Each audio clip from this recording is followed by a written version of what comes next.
You. Uy, Mm? usay ato, boss? Pak. Ay, mo palit mi sa imong price gas, boss. Pila may hatag na ko na, boss?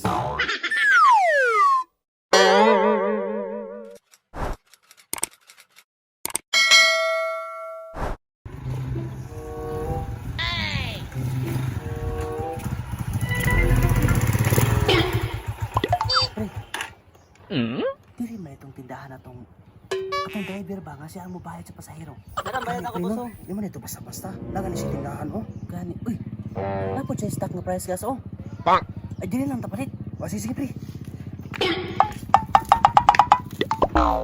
Mm? Ito yan mo sa baw. Atong legal pag pasahero. Dito. You. Uy, Mm? usay ato, boss? Pak. Sige, pre. Ay, mo palit mi sa imong price gas, boss. Pila may hatag na ko na, boss? Ay, ikaw may nagbaligya, boss. Pila man day hatag nimo? Na. Kita yung unang nangutanan niya kinanapoy mong tanon. Pilay hatag na ako na sa inyo, ha? Ha? Bali kami ang magpresyo ani? Pak. Oo, tama. Kamu yung nagpresyo, ana. Aw. Pwede 200, boss. Aw, pwede kayo. Nya, saman. Deliver na ko or kamu rin mo dala? Ay, i-deliver lang siguro, boss, kaya ang tangki mong gudari dito.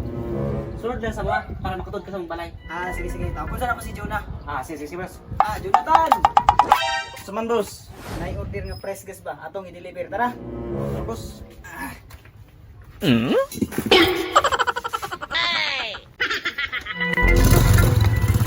Kaya sunod ka mo sa mga, boss. Sige. Hirap na. Saan na yan?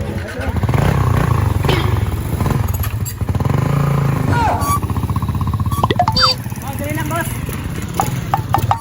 Aliyo ko, Jonah. Dali lang sa sunod, boss. Sige. Ay, butaw na Jonah. Kaya pare ko, pare taon.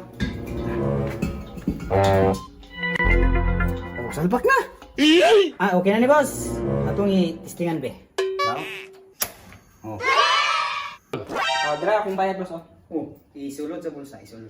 Ano yung sunod na? Ako yung mubayad og 200. Ikaw mo bayad na ako ng price gas.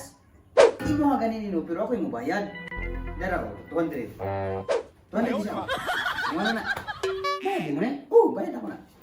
Sa price gas. Saya nga pre, may pag-presyo na to 2,000 lang. Siya man na mo bayad. Gani pre. Unsa ka man? Ayun na to. O sige pre. Ay, boss, pwede mo hangyo na lang 2,000 na lang na. Ay, hindi pwede. 200 ang muna itong nasabutan dito ganina. Kung nag-ingon pa mga 2,000, may problema. Ano ba? Pero, nga nung nga naman mong style, boss, ikaw ang mabayad sa customer. Ay, bagong open ang tindahan, mo niya mong kapulo, marketing strategy ba? Nya, agos ako. Bye. Sige, boss.